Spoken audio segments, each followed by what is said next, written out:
అందరికీ నమస్తేనండి. నేను ఈరోజు దాశరథి శతకంలోని 6 నుండి 10 పద్యాలు చదువుతానండి. దీని రచన కంచర్ల గోపన్న గారు.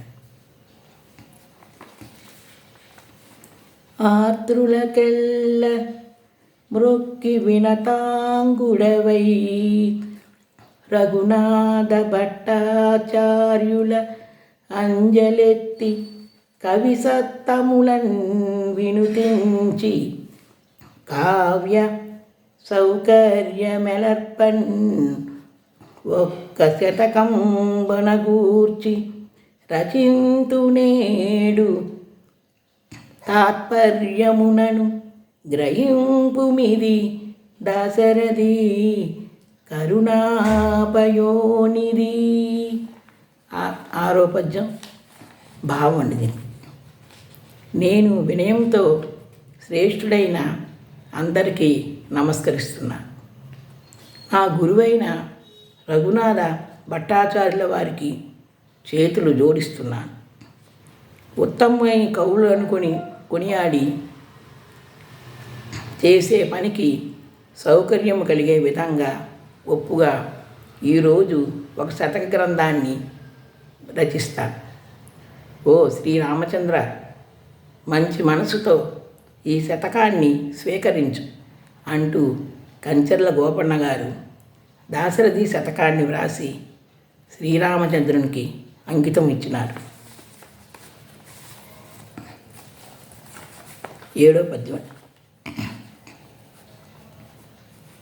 మసగొని రేగి పండ్లకును మౌతికముల్ వెలబోసినట్లు దుర్వ్యసనముల చెంది కావ్యము దురాత్ములకిచ్చితి మోసమయ్యే నా రసనకు భూతవృత్తి సుకరంబుగా చేకూరునట్లు వాక్సుధారసముల చిల్క పద్యముఖ రంగమునందు నటింపవయ్య సంతసమును చెంది భద్రగిరి దాశరథి కరుణాపయోనిధి. 7వ పద్యం తాత్పర్యం. మత్తులో పడి కండ్లపై పొరలు గ్రమ్మి ముత్యాలను ఇచ్చి రేగు పండ్లు తీసుకున్నట్లుగా నేను చెడు అలవాట్లకు లోనై నా కావ్యాన్ని దుర్మార్గులకు ఇచ్చినాను. పెద్ద తప్పు జరిగిపోయింది. నా నాలుకకు పవిత్రత చేకూర్చే విధంగా, బాగా అమృతం చిలికే విధంగా సంతృప్తి పొంది నా ముఖమనే రంగస్థలముపై పద్యమై నటించు స్వామి అంటూ కంచర్ల గోపన్న గారు శ్రీరామచంద్రుని వేడుకుంటున్నారు. 8వ పద్యం. శ్రీరమణీయహార అతసీ కుసుమాభ శరీర భక్తమందార వికార దూర పరతత్వ విహార త్రిలోక చేతనోధార దురంత పాతక వితాను విదార ఖరాది దైత్య కాంతార కుటార భద్రగిరి దాశరథి కరుణాపయోనిధి.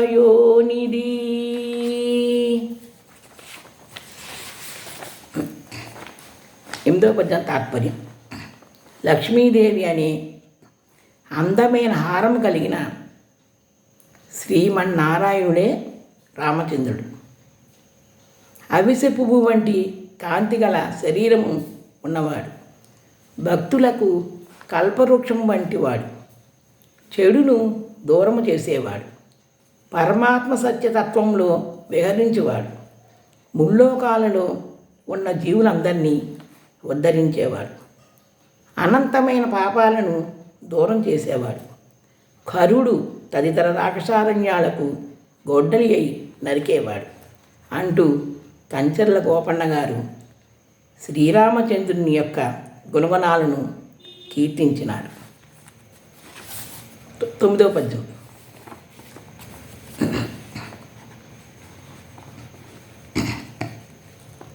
దురితలతావి దురి దురితలతా దురితలతాల విత్రకరదూషణ కాకన ఈతిహోత్ర భూభరణ కళా విచిత్ర భవబంధమోచన సూత్ర చారు విస్ఫురధర విందనేత్ర ఘన పుణ్యచరిత్ర వినీలభూరి కందర సమగాత్ర భద్రగిరి దాశరథి కరుణాపయోనిధి.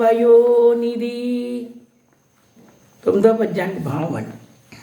శ్రీరామచంద్రుడు పాపాలను లతలను ఖండించే కొడవలి, కరదోషులనే రాక్షస సారణ్యాలకు అగ్ని, భూభారాన్ని మోసే నైపుణ్యంలో ఆశ్చర్యం కలిగిస్తాడు.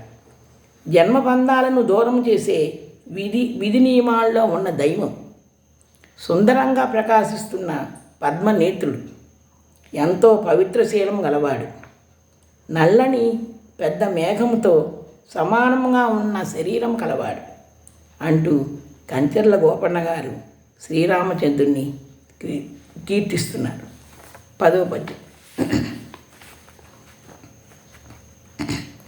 కనక విశాల చేల భవకానన సాత కుటారధార సజ్జన పరిపాలశీల దివిజస్తుత సద్గుణకాండ కాండ సజ్జనిత పరాక్రమ క్రమ విశారద శారద కందకుంద చందన ఘనసార సారయస దాశరథి కరుణాపయోనిధి. 10వ పద్యం తాత్పర్యం. శ్రీరామచంద్రుడు బంగారు రంగు వస్త్రాన్ని ధరిస్తాడు. సంసారం అనే అరణ్యాలను నరుకుతాడు.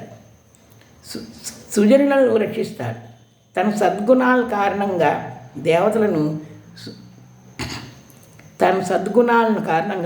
దేవతలు సూచిస్తారు. బాణప్రయోగం చేత శౌర్య పరంపరల పుణ్యం ఉన్నది వంటి గ్రహింపచేస్తాడు. శరత్కాలంలో మేఘాల వంటి, మల్లెల వంటి, మొళ్ళల వంటి, చందనం వంటి, కర్పూరం వంటి దట్టమైన శ్రేష్టమైన తెల్లని కీర్తి వంటి వాడు శ్రీరామచంద్రుడు. అవకాశం ఇచ్చినందుకు ధన్యవాదములండి.